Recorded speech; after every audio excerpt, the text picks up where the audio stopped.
Well, I appreciate being here. My name is Jason MOULTON. I'm the Loss Prevention Director for Safeway Food Stores for the Seattle Division. And I'll introduce a little bit more about Safeway a little bit later on the panel. Today I'm filling in for Scott Stanley. Scott is an officer with the Tacoma Police Department and is one of the people who has founded an organization called the Washington State Organized Retail Crime Alliance, WSORCA as we call it. And this is something that if I were a business person, I would want to make sure that I was subscribing to that database. We'll talk just a little bit about organized retail crime so you have some kind of an idea of what's going on in the area. And I've brought some pictures that folks that we are specifically involved with at Safeway, along with other retailers. And so hopefully there will be enough interest here that you can see how big the problem has gotten and what we're doing to try and combat it. And the good news is that we are actually making progress. And so that's the good news. We're starting to move the problem elsewhere, and now it's emerging over in Yakima and over in Spokane. And so as we put pressure on the problem here, it's beginning to erupt elsewhere. So, organized retail crime, it's different than just typical shoplifting. This is, I refer to it almost as disorganized retail crime, because almost 100% of the people that we apprehend that are involved in organized retail theft are in fact narcotics abusers.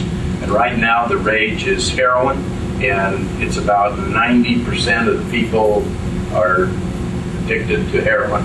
And what they do every day is they come to our stores and your stores and they steal so that they can sell the product to get money to purchase heroin. So that's exactly what the issue is that's going on in our stores today. It's not all the shoplifting. You still have the kids that are coming in and stealing a few items, and sometimes your regular customers.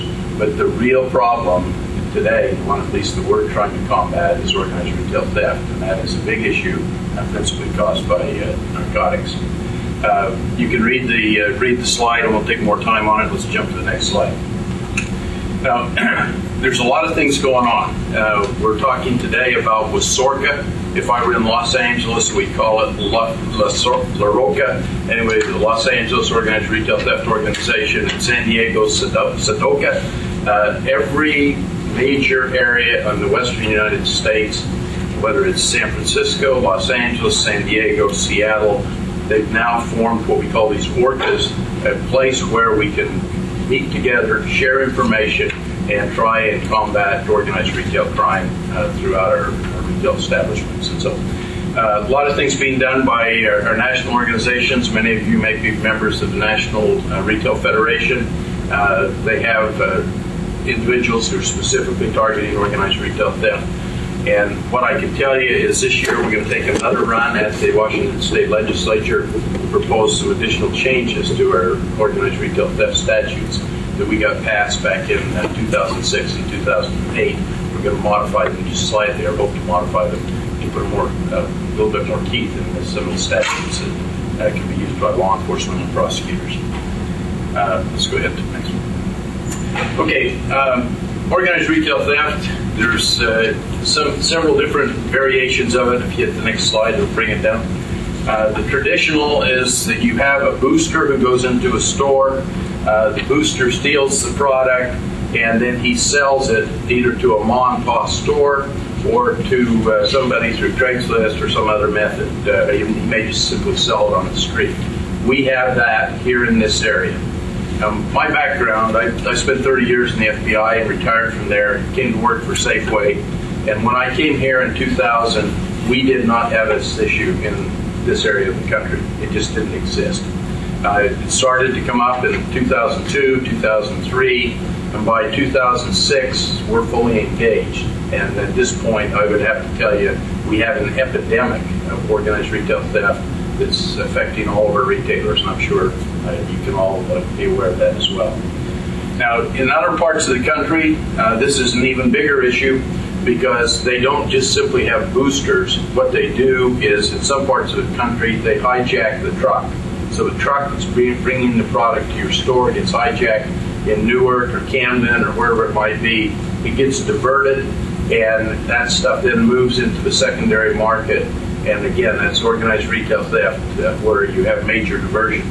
But over on the left-hand side, you're seeing what is beginning to emerge today, and that is e-commerce.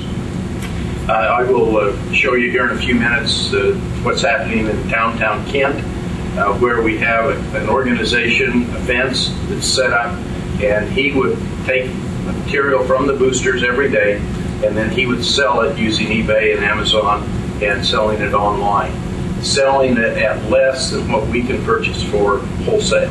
And so, needless to say, he's got a lot of people, so a lot of the folks that would traditionally buy from you are instead buying from him on e-commerce, and we'll show you some of his signs. He's a very highly motivated individual.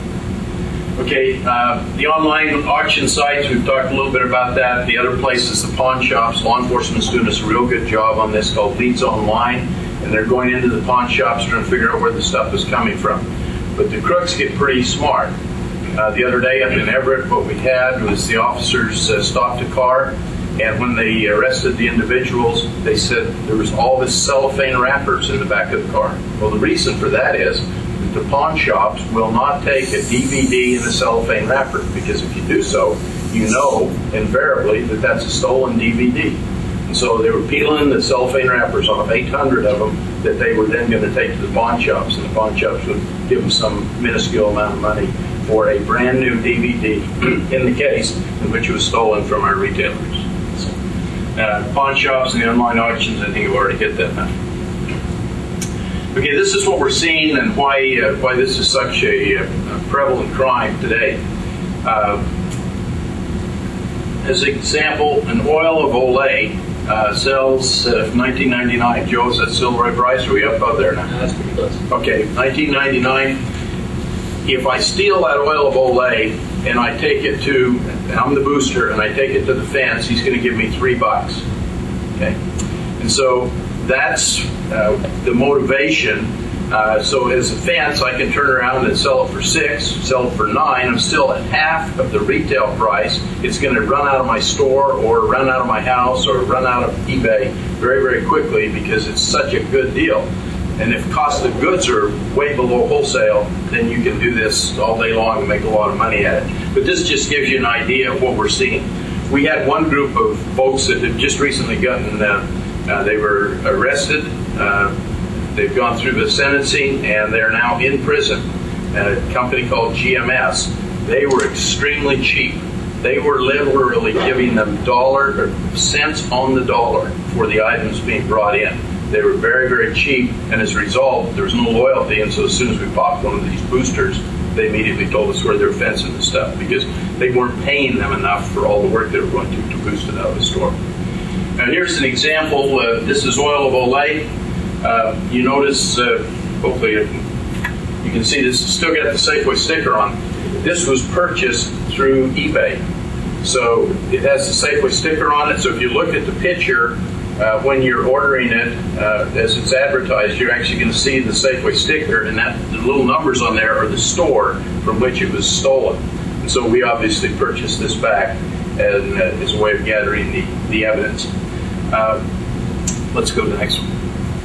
Okay, this is just to give you an idea of some of the items that are being stolen on a regular basis and the way they load the carts. They actually shape the carts. They'll put toilet paper or something else in there to conceal what's in the center of the cart.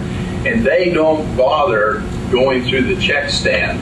They're just going to simply push it right out the front door. And they will load that up. This particular this particular event is a group of folks coming from Latin America, or Central America actually, that came up through Seattle. And I think, grab the next slide. I'll tell you this story. It would remind me to come back to Latin America, and I'll tell you the rest of that story. This is a shipper. This has the value of $637. This is supposed to have razors on it. And grab your next slide. This is the gentleman. Just picked up the entire shipper, and out the door he goes. $637 at a time. And again, you're going to get roughly 25 cents per dollar for the items being taken. Now this is, when I was talking about the Latin America or Central America case, this is these folks up in our store in Kenmore. They had, when they came in, hit the Portland area stores right up I-5, hit every Safeway store up I-5, took a left turn over onto 99, went all the way up 99, and hit every Safeway store they could hit on the 99 corridor, and then we're swinging across to Kenmore over back to I-5 when we took them off. They come in, they just simply load up, in this case, a baby formula, and the reason they were loading it up here is that baby formula here doesn't really sell that well because it's WIC. It's the formula that we provide under the Women's and Infant Children program. But in California, this baby formula is a WIC item. So if they can steal it here, haul it back to California in their van, then they can sell it at any mom and pop store in California because it's a guaranteed sale. As soon as somebody walks in, they've got a WIC card, and they're able to purchase it, and then the store gets cash for it. So you can see how the bags they were using in some effort to conceal it, literally just pulling every item off of the shelf, throwing it into the cart, hauling it out to the car. And your next slide. And you say, okay, well, how do you know they're organized? Well, the reason we know they're organized is they have production sheets. This is the number of cans they got from the various locations and the dates in which they picked up the cans. They're on production. Their boss is telling them this is how much you got to steal in order to stay working for me. All right. What we've tried to do is we've tried to work with the retailers, private sector, talking to one another. And what we found out is that although we compete very aggressively with one another on price, when it comes to organized retail theft and crimes of this nature, there's no competition. If Albertsons or QFC or Fred Meyer takes somebody out who's stealing from us, they help Safeway, and vice versa. If we take someone out, we help them as well. And so as we, back up just one slide there. What we've been able to do recently is Dan Satterberg in the King County Prosecuting Attorney's Office identified a prosecutor for us to work with. We have an identified prosecutor. His name's Andy Hamilton. He works with the law enforcement on all of these cases. And so when we refer the case, it goes to a specific prosecutor who is very skilled at putting these cases together. And I'll tell you a little bit more about a couple of the cases here on the next slides. This is a GMS market case. I've already referred to it. This was owned by some folks whose birthplace was India. They are U.S. citizens. However, they were not acting like U.S. citizens. What they were doing was they were purchasing literally hundreds of thousands of dollars of stolen property on a yearly basis being run through this market. And they would sell the items in the market, sometimes not even bother to change the tags, so you'd find Safeway stuff and QFC stuff in their marketplace. And these would be meat products and perishable items. And then they would also sell items on eBay. And based upon the information that we have, the eBay records alone, we know that the theft here at least was $1 million or more during the period of time that this organization was operating. Both of the father and the son are currently serving 16 and a half months in the state penitentiary. The mother and the daughter-in-law are currently on home detention. In this case, is waiting a restitution hearing. And they have sold the business, so that's what happened to that particular organization. Back up just one few. This is Chow Thao Rim and Sarah Kong. This is a case that you may have read about last week in the media. Both of these individuals are Cambodians. They're not U.S. citizens. They reside over in White Center area. What they were doing is they had about 30 to 40 boosters who would come out every single day, heroin addicts, who would come to your stores and our stores and steal product and take it to Sarah and to Chow Thao Rim and Sarah Kong. And they would sell these items to them. They, in turn, would then take these items out principally to ethnic grocery stores where they would be resold. Now, one of the boosters told us they're also sending this stuff to Cambodia. We said, yeah, not from Seattle. You're not going to send stuff to Cambodia. And so they told us the same story. Through the cooperating individual, he introduced undercover officers to them. We were able to get all the necessary orders to allow us to gather the evidence lawfully. And what they told us is that they are, in fact, shipping the stuff to Cambodia. We identified the shipping container, the company where they were being shipped from, and we actually observed them take the product, put it in these containers. What they were doing was they were shipping cars that were wrecked vehicles here, that they're sending them back to Cambodia for parts. And when you put 8 of those in a container, you have all that dead space, all the compartment area where the passenger compartment is located, the trunk space, the area on the sides of the cars. They completely filled the container, top to bottom, every dead space filled with stolen articles from our stores. And that's what they were doing. And that was identified. And now both of these individuals have been arrested. Both have entered guilty pleas, and both of them are currently in custody, and their children were taken away by DSHS as a result of this crime. They were receiving food stamps and other government benefits, while at the same time running a business that was generating more than $1 million in profit on an annual basis. And so that's the nature of the problems that we have within this area. Excellent. One of the things that we do, which can be very effective, is to use black markers. So basically UV markers. They're invisible to the naked eye, but we can put a code on certain items, and then when we sell that item to the bad guys, we can go in with black light and buy the item back from the store where they're reselling. And so that's what we did in both the GMS Market case, and that's what we did in the Chow Tao Rim and Sarah Kong case. Again, through cooperation with law enforcement, doing undercover operations, we're able to take it back and get all the folks that are involved in this process. Now, there are 3 elements, obviously, to make this thing work. One element is the element that's here today, and that's the community, those of us who buy and purchase from our retailers. The other element is retail. We've all got to talk to one another. We can't be hiding the ball, and we've got to talk to law enforcement.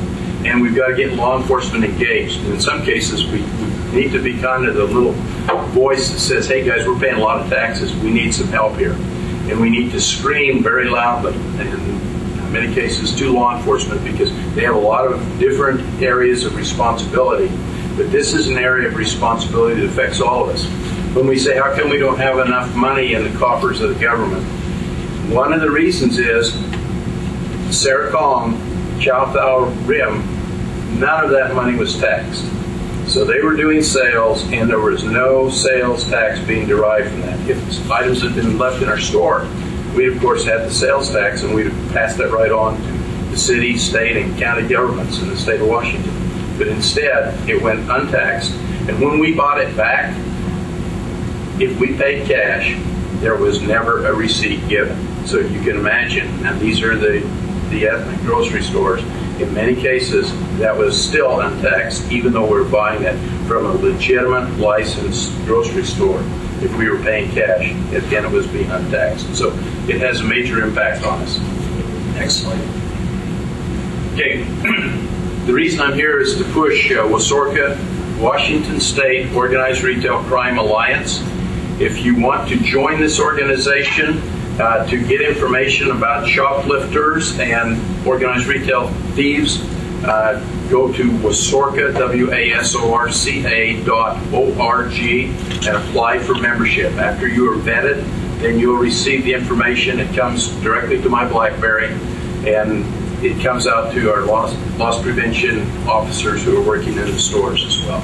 So that's how we get the information. I think is there a couple more slides? Okay, this is what we do with it at Safeway. As soon as we get the information, we turn it into a bulletin, and we get that bulletin posted out at all of our stores in the logical areas where that person is going to be hitting. And so once you get all your employees empowered, and they are looking for this individual, we don't know who he is at the time, and we're trying to figure out who he is. then we can get all of those people looking for them, and it's also going out to law enforcement. Right now there's about 691 members of this organization, and it's mixed between prosecutors, law enforcement, loss prevention, and retailers. So this is one of the bulletins that we had. Another bulletin, kind of interesting on this character, again, an organized retail theft guy. This was his 5th strike, and so now he is in prison without possibility of parole based upon organized retail theft. What he was doing this last time was stealing cigarettes from the customer service area at a local Safeway store and using a screwdriver as a threatening device to keep people from following him. And so charged with armed robbery, and as a result, that was his strike that puts him in jail for the rest of his adult life. Okay, this is how you get to www.WSORCA.org, and I think that may be the last one.